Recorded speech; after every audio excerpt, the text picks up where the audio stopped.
আমার এআই করা নুড ছবি তৃণমূল ছাত্র পরিষদেরই কিছু এরকম দাদারা তাদের জুনিয়রদের দেখাতো। ছাত্র পরিষদের নেতাদের নেচার কেমন সেটা কি আপনি 2-4 দিন আগে জেনেছেন নাকি আগের থেকে জানতেন? আপনার বিরুদ্ধে যখন হচ্ছে তখন আপনি বলছেন আপনি তো আজকের ছাত্র যুব নেত্রী নেই, আপনি তো বহুদিন দিয়ে তৃণমূল কংগ্রেসটা করছেন। এতদিন আপনি কেন বলেননি যে তৃণমূলের ছাত্র পরিষদের নেতারা এটা করছে ওটা করছে, আমার ভিডিও বানাচ্ছে, আমার ছবি বানাচ্ছে, আর বড় বড় ডায়লগ বাজি দিচ্ছেন? এগুলো করলে হবে না। আপনিও একজন ছাত্র পরিষদের নেত্রী, তৃণমূলের যুব একজনের নেত্রী। তো আপনি আজকে যাদের বিরুদ্ধে প্রশ্ন করছেন আগে করেননি কেন? ইনভেস্টিগেট করা হোক সারা রাজ্যে, বিভিন্ন কলেজে কলেজে এই মিশ্রর মতো ছেলেরা বেরোবে, আমি আপনাকে কথা দিয়ে রাখলাম। কলেজে গেলে যদি ছাত্র পরিষদের আপনি পতাকা না ধরেন, যদি আপনি ওদের সাথে মিছিলে না হাঁটেন, আপনার কলেজে থাকা এরা মুশকিল করে দেবে। তৃণমূল ছাত্র পরিষদের নেতারা এরা কিন্তু শুধু কলেজ ক্যাম্পাসে ঢুকে ইউনিয়ন রুমে নিজের একটা আলাদাই দুনিয়ায় থাকছে। তো কলেজে শিক্ষা বলে কিছু নেই, শিক্ষা বলে কিছু নেই। এই ছাত্র পরিষদের নামে এই তৃণমূল ছাত্র পরিষদের ছেলেরা আজ থেকে 5 বছর 6 বছর 10 বছর আগে এরা কলেজ থেকে পাস আউট হয়ে গেছে, তারপরেও এরা কলেজে বাইরে আড্ডা দেয়। আগে যখন অনলাইন অ্যাডমিশন হতো না তখন এই তৃণমূল ছাত্র পরিষদের জব হয়ে গেছিল এটা। তারা কিন্তু চাকরি বাকরি নিয়ে তাদের কোনো চিন্তা থাকতো না। কলেজের বাইরে আড্ডা মারা, নতুন যারা ফার্স্ট ইয়ারে যারা অ্যাডমিশন নেবে তাদের সাথে রিগিং করা, এইগুলোই ছিল এদের নেচার, এইগুলোই এখনো এদের কালচার হচ্ছে এটাই। 44 বছরের ছাত্র নেতা একজন প্রথম বর্ষের ছাত্রীকে দিয়ে মাথা টেপা করাচ্ছিল, সেই ভিডিও রীতিমতো ভাইরাল। সেই ছাত্রনেতা প্রতীকের পরিচয়েও রীতিমতো চমকপ্রদ। তিনি সোনারপুর মহাবিদ্যালয়ের ছাত্র পরিষদের কোঅর্ডিনেটর। তাকে এই পদে নিযুক্ত করেছেন সোনারপুর দক্ষিণের বিধায়ক লাভলি মৈত্র। দেখুন, এখন ভিডিও ভাইরাল হচ্ছে, তারপরে আমরা জানতে পারছি যে কসবা বা সোনারপুর নিয়ে আপনি যে ঘটনাগুলো বলছেন সেগুলো আমরা হয়তো এখন জানতে পারছি। কিন্তু তৃণমূল কংগ্রেসের আমলে সারা রাজ্য জুড়ে কলেজে কলেজে যে কত দুর্নীতি হচ্ছে, এই যে আজকে কসবা ল কলেজের যে ঘটনা হয়েছে, একটি বোন মানে সে সাহস করে থানায় গিয়ে অভিযোগ জানিয়েছে, তারপরে আমরা জানতে পেরেছি। কিন্তু বিশ্বাস করুন, আমি ব্যক্তিগতভাবে একটা কথা বলি আপনার চ্যানেলের মাধ্যমে, সারা রাজ্য জুড়ে যত দুর্নীতি আর এই কসবা ল কলেজে যে ঘটনাটা হয়েছে, এরকম ঘটনা সারা রাজ্য জুড়ে কিন্তু প্রত্যেকটা কলেজে কলেজে হচ্ছে। কারণ এই ছাত্র পরিষদের নামে এই তৃণমূল ছাত্র পরিষদের ছেলেরা আজ থেকে 5 বছর 6 বছর 10 বছর আগে এরা কলেজ থেকে পাস আউট হয়ে গেছে, তারপরেও এরা কলেজে বাইরে আড্ডা দেয়। আজ অ্যাডমিশন অনলাইনের মাধ্যমে মানে করা হয়, যেটা আগে হতো না।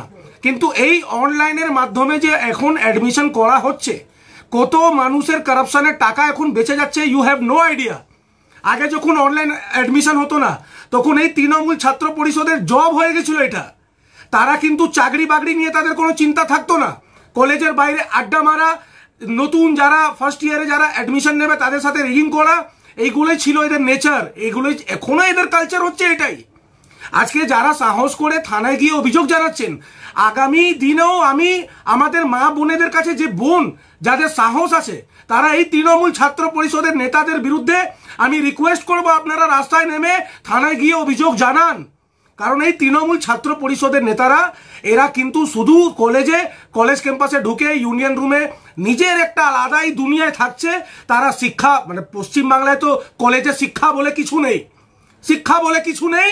ছাত্র পরিষদের নেতারা শুধু কলেজে যাদের স্বপ্ন থাকে যে হায়ার সেকেন্ডারি পাস হয়ে অ্যাডভোকেট হব, ডক্টর হব, বা কি বলে ভালো চাকরি করব, তাদের তো স্বপ্নকে পুরো ধ্বংস করে দিচ্ছে তৃণমূল কংগ্রেস বা এই ছাত্র পরিষদের নেতারা।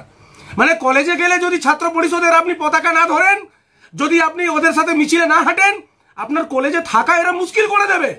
তো এই তৃণমূল কংগ্রেসের আমলে এগুলোই চলছে, আরজিকার, কসবা, এগুলোই হবে। এর বিরুদ্ধে যদি আপনারা কথা বলেন, পুলিশ প্রশাসন তৃণমূলের বি টিম হয়ে কাজ করবে, পুলিশ প্রশাসন ধামাচাপা করবে। আর এই ছাত্র পরিষদের বিরুদ্ধে যদি আপনি কথা বলতে যান, রাস্তায় নেমে প্রতিবাদ করেন, সাধারণ মানুষ হিসেবে প্রতিবাদ করেন, আপনার উপরে প্রশ্ন করবে, আপনার নামে উল্টো পাল্টা বলবে, এগুলোই হচ্ছে এদের কাজ। রাজন্না হালদার যে বিশ্বরাগ একটা অভিযোগ এনেছে যে তার নাকি ছবি ভাইরাল হয়েছে, ছাত্র নেতারাই করেছে। এই রাজন্না ম্যাডামের ব্যাপারে একটা কথা বলি আপনার চ্যানেলের মাধ্যমে। এই রাজন্না এখন বুক ফাটিয়ে ফাটিয়ে চিৎকার করছেন এবং বলছেন যে ওনার এআই জেনারেটেড একটা ছবি ভাইরাল হয়েছে। আমি রাজন্যাকে আপনার চ্যানেলের মাধ্যমে একটা প্রশ্ন করতে চাই, আপনার যদি এই তৃণমূল ছাত্র পরিষদের নেতারা এআই জেনারেটেড ছবি যদি না ভাইরাল করতো, তাহলে কি আপনি এত পরিষ্কারভাবে এই আজকে মিডিয়ায় বসে একদম আপনি ব্রেকিং নিউজে আছেন, চারিদিকে আপনি বাইট দিচ্ছেন, কথা বলছেন, এগুলো কি আপনি করতেন? মানে আজকে যখন আপনার উপর প্রশ্ন উঠেছে, আপনার নামে বলা হচ্ছে, আপনার বিরুদ্ধে এআই জেনারেটেড ছবি আপলোড করা হচ্ছে সোশ্যাল মিডিয়ায় বা অন্যান্য প্ল্যাটফর্মে, আপনার বিরুদ্ধে যখন বলা হচ্ছে, তখন আপনি ব্রেকিং নিউজে থাকার জন্য বিভিন্ন নিউজে বিভিন্ন চ্যানেলে এসে আপনি ডিবেট করছেন।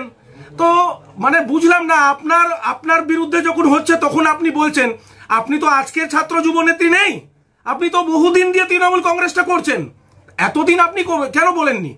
বা ছাত্র পরিষদের নেতাদের নেচার কেমন সেটা কি আপনি 2 দিন 4 দিন আগে জেনেছেন নাকি আগের থেকে জানতেন?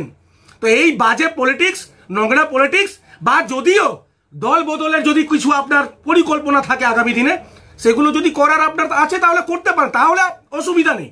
কিন্তু আপনার উপর যখন প্রশ্ন হচ্ছে তখন আপনি এগুলো নিয়ে মিডিয়ায় বলছেন যে তৃণমূলের ছাত্র পরিষদের নেতারা এটা করছে, ওটা করছে, আমার ভিডিও বানাচ্ছে, আমার ছবি বানাচ্ছে, আর বড় বড় ডায়লগ বাজি দিচ্ছেন। এগুলো করলে হবে না। আপনিও একজন ছাত্র পরিষদের নেত্রী, তৃণমূলের যুব একজনের নেত্রী। তো আপনি আজকে যাদের বিরুদ্ধে প্রশ্ন করছেন আগে করেননি কেন? এই বাংলার মানুষ জানতে চায় আগে করেননি কেন? রাজন্যা হালদার এটাও বলছেন ওই অভিযোগ আনার পর যে মমতা বন্দ্যোপাধ্যায়ের ওপর তার খুব আস্থা আছে, ভরসা আছে, আর দল বলতে মমতা বন্দ্যোপাধ্যায়, অভিষেক বন্দ্যোপাধ্যায়কেই উনি বোঝেন। তৃণমূল কংগ্রেস দলটা এখন আর বেঁচে থাকেনি, মানে শেষ হয়ে গেছে। এই তৃণমূলের ইন্টারনাল কত ঝগড়া ঝামেলা, কত কিছু চলছে, সে আমার নিজের বিধানসভায় হোক, আমি মুখ খুললে এখন পুরো সব ফ্ল্যাশ হয়ে যাবে। তৃণমূলের বিধায়কের সাথে কাউন্সিলরদের পটে না, যুব কমিটির সাথে মাদার কমিটির পটে না। তো এই হচ্ছে অবস্থা। মানে ওরা নিজেদের অস্তিত্বহীন যে তৃণমূল কংগ্রেস, তারা এই রাজন্যা বা আরো 2-4 জন আছে তাদের নেতা নেত্রীরা, তারা ফাঁট বকে, ওদের খেয়ে দেয়ে কোনো কাজ নেই, এগুলো করছে, করুক না। দেখুন বাংলার মানুষ ভালো করে বুঝে গেছেন, জেনে গেছেন কলেজে যে কারাপশন চলছিল, কলেজে আজকে যে কাসবা ল কলেজে যেটা হলো, বা আপনি সোনারপুরের ব্যাপারে যেটা বললেন, আরো বিভিন্ন ভিডিওসগুলো যেটা ভাইরাল হচ্ছে চারিদিকে, এগুলোই হচ্ছে অ্যাকচুয়াল কালচার অফ তৃণমূল ছাত্র পরিষদ।